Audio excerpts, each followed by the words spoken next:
Ada dunia bulu tangkis atau badminton? Ya, mungkin perkenalan saya pada saat pertama kali saya mengenal bulu tangkis, sebetulnya karena memang keluarga saya pecinta olahraga bulu tangkis, khususnya papa dan mama saya. Di situ memang awalnya saya hanya diajak mama papa ke lapangan bulu tangkis, lalu pada saat itu saya hanya mencoba memukul dan ternyata saya senang dari hobi. Lalu papa melihat bahwa saya punya sifat yang tidak mau kalah dan kayaknya kalau belum bisa tuh nggak pernah menyerah.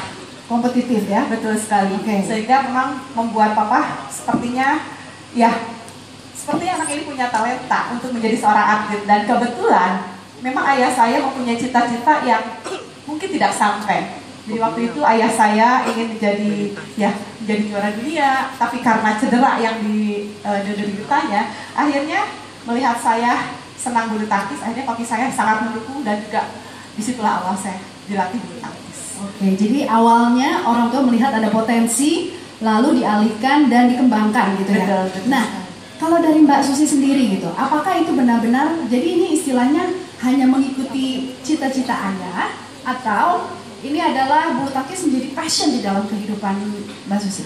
Ya, mungkin awalnya memang saya hanya senang, hanya sebagai hobi bulu tangkis itu sendiri. Tapi setelah saya masuk, setelah saya mungkin bermain bulu tangkis, saya berlatih, di situ saya mulai menemukan satu keinginan, satu cita-cita. Saya ingin waktu itu melihat Pak Wihartono, melihat Ibu Ivanali. Di situ saya melihat terinspirasi bahwa, saya ingin seperti beliau-beliau, bisa menjadi juara, bisa memberikan satu prestasi yang membanggakan, yaitu menjadi juara, naik podium, dan bisa mengibarkan bendera merah putih. Itu yang menjadi satu cita-cita saya. Sehingga pada saat itu saya betul-betul berlatih dengan serius. Mungkin awalnya memang saya berlatih di daerah. Waktu itu saya di Tasikmalaya. Setelah itu dengan pelatihan yang keras, saya mulai mengikuti kejuaraan dari tingkat daerah, provinsi. Dari usia 14 saya mendapat beasiswa untuk bergabung dengan klub besar di Jakarta.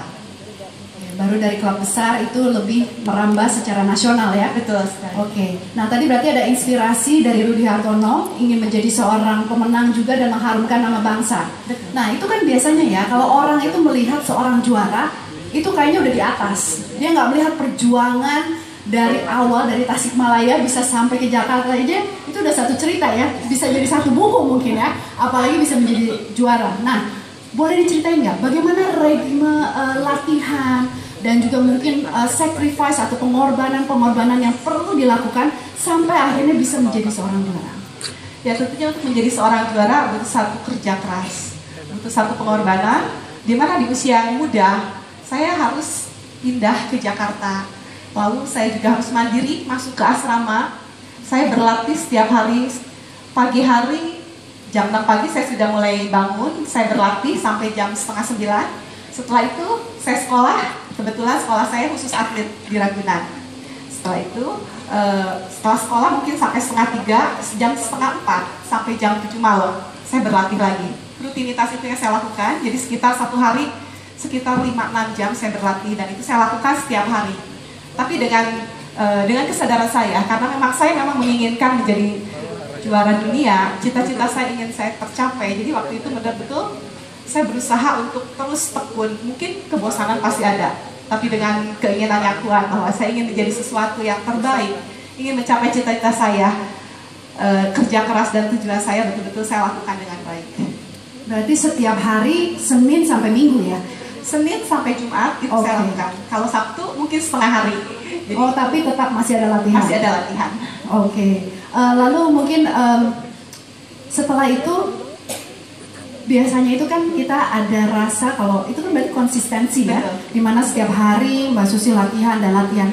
Pernah nggak sih merasa, aduh kayaknya nggak mungkin deh, kayaknya ini latihan terlalu berat gitu, saya males, dan waktu itu kan masih muda, saya juga mau dong seperti anak muda yang lainnya bermain gitu. Pernah punya pemikiran seperti itu? Pasti punya sekali ya. Jadi memang kebosanan itu pasti akan datang.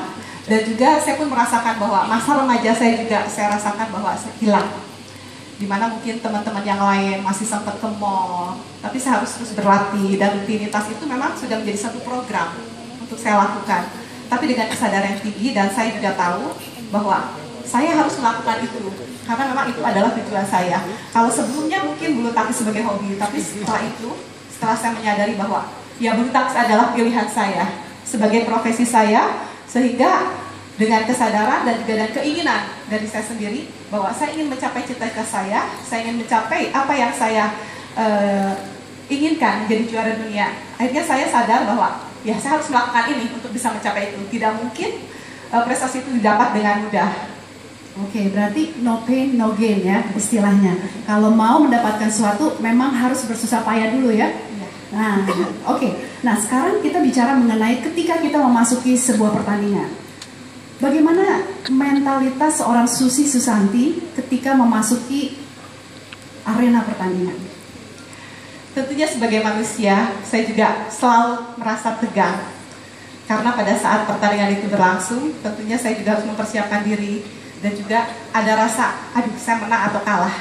Tapi dengan persiapan di latihan, dimana mungkin pada saat latihan saya benar-benar melakukan latihan dengan baik. Dan karena sifat saya yang tidak mau kalah, dalam setiap latihan, saya selalu ingin menjadi nomor 1, meskipun itu latihan.